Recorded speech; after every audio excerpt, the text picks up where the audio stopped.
Well, let's get right to it. Today's topic is the new Star Trek series, which we've recently learned is coming in 2017.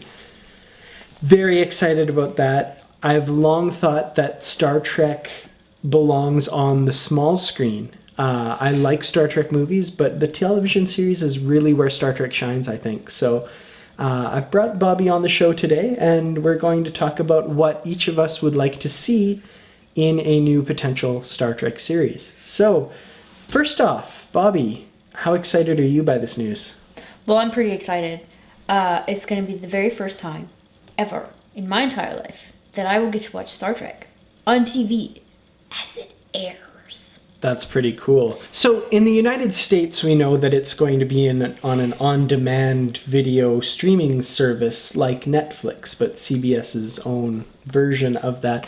Just a little different, kind of waiting to see how that works out. It would be kind of cool if they put it all on, like the first season all kind of on, like Netflix, because then you wouldn't have to wait in between the episodes. But at the same time, it's also kind of like, I kind of want to wait a week or two for the next episode so that it lasts longer. That would be bad, in my opinion, because depending on how long the seasons would be, I would just not sleep for 2 or 3 days. Yeah. That would be bad. You'd have to take a week off work. Yeah. A couple days off work. Mm-hmm. Just watch Star Trek. Yeah. I'd totally do that. I didn't say that. Oh, I will go on the record. I would do that. Yeah, personal days. Yep. That's I would what take they're them. there for. What do you want to see? Characters, plots, anything like that? Settings? I'd like to see maybe a new species. Mm-hmm. I think that would be cool. I'd like to see them go maybe a bit more into the future. Okay, so like forward from like the Voyager Yeah. Deep Space Nine time? Yes. Okay. Yes. I think that would be cool. I would like to see a better representation of women in Star Trek, for sure. The less tight clothing, prancing around, not really knowing a lot kind of women. The field will collapse. We'll have a containment breach. Which means? Which means the ship will explode.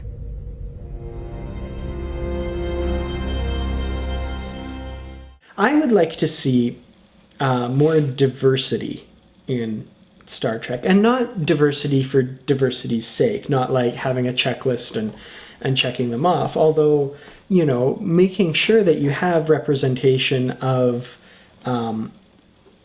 minorities and groups that are traditionally not in the main cast. I would really like to see that. How cool would it be to have a woman of color be the captain in the next Star Trek movie, for example? That would be cool. That would be very, very cool. Something that I think Star Trek has really dropped the ball on, at least as far as television and movies, would be LGBT representation. That's true. I would like to see some acknowledgement that that's a regular part of everyday life in the future. It doesn't have to be, and people get scared that they're going to throw it in our face and every episode's going to be about no, it doesn't have to be like that. It has. Well, it just not how has. real life is. Yeah, exactly. It just has to be a part of the regular landscape, like quote unquote regular relationships are on television now. I mean, I just want to see some acknowledgement that it exists. And I don't think that's a very high bar to set. I'm looking forward to a lot more ethical dilemmas being brought up. Whether it's related to things like that, or race, or new species, or, I'm really looking forward to that. Yeah. And sitting down and having conversations with people who also really like Star Trek around those issues. Definitely. And I mean, that's, I think, where Star Trek on television has traditionally shone, is in doing those sorts of things that you can't really get deep enough into in a 2-hour movie. Yeah. Whereas over the course of a season of a television series, you can really devote that time to exploring deeper issues and looking at things a little more closely than you might with just, a quick 2-hour film. Yeah. You know what? I've always wanted kind of a little bit in Star Trek is a little bit of. And this is because I love romance, and it's not just because I'm a girl, because there's lots of guys who like romance too. But I love romance. I mean, Riker and Troy didn't get together until the movies. Mm-hmm. And they played around with that relationship for the entire 7 years that it was on TV. That is part of a lot of people's lives. Mm-hmm. The development of a relationship, or they start to develop it, like they did on Enterprise, Mm-hmm. and then just completely pretended like it didn't even exist in the end. You know, all these years later, I'm still so angry about that final episode of Enterprise. Oh, man. That was probably one of the best developed relationships that they'd shown. Mm-hmm. Yeah, I mean, you know, Enterprise gets a lot of hate, but Trip and T'Pol, man, I love those two together. They had this really deep bond that was really, really cool. But I would like to see, because that's a normal, natural part, at least of our lives, is the development of relationships and romantic relationships. And I think you can find a healthy way of doing that. I think the one relationship that I really wish they had, you know, kind of gone with was Picard and Crusher. But of course, it's a little different when he's the captain. Yeah. I get it. But I mean, even captains can fall in love, right? Totally. Right. I just think these one-off episodes were like, oh, all of a sudden Troy's in love, and oh, we're gonna get married, and it's like, no, that's not how life works. But okay. Mm-hmm.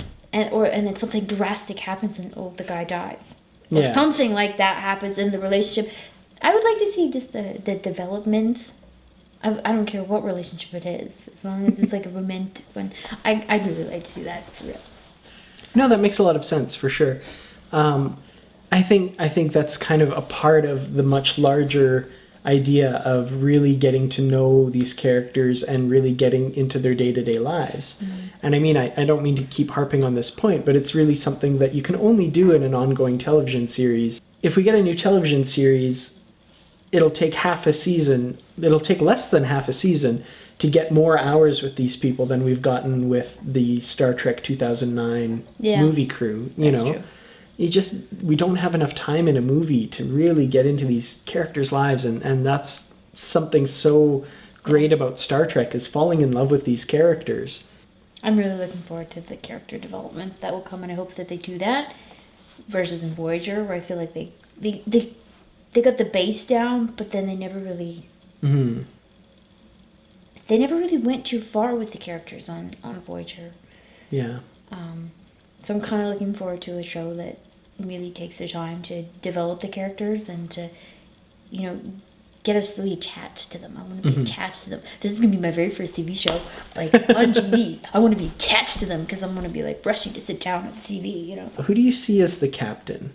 What kind of person do you want in that center seat? Maybe a mixture of, like, Picard and Kirk, where there's a little bit of, like, daring, someone who strives to be at the top of their ethics at all times. Mm-hmm. It's very, very Picard in that sense of the character. Yeah.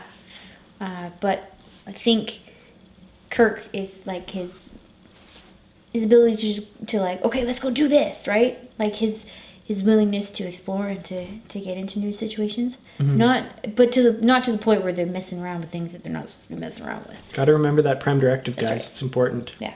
It's been a while since Bobbi and I sat down to have that conversation, and we've learned a few new details in the meantime, but not a lot. First, in February, Bryan Fuller was named as the showrunner for the new Star Trek series. A veteran of both Star Trek and other properties, this news was greeted with a certain amount of celebration. Later that same month, Nicholas Meyer joined the show as a consulting writer and producer. This was huge news, as Nicholas Meyer directed two of my favorite Star Trek films, Star Trek II: The Wrath of Khan and Star Trek VI: The Undiscovered Country. Which brings us to last month, when two new executive producers were named to the project. Trevor Roth, and surprisingly Rod Roddenberry, son of famed Star Trek creator Gene Roddenberry. What does this all mean for the new Star Trek series? Well, the truth is, we don't really know yet. However, I'm hopeful that the franchise is in good hands with this collection of very talented people. We will all have to see what 2017 brings, but rest assured we will be there, and we're all very excited to see what the future has in store for the Star Trek saga.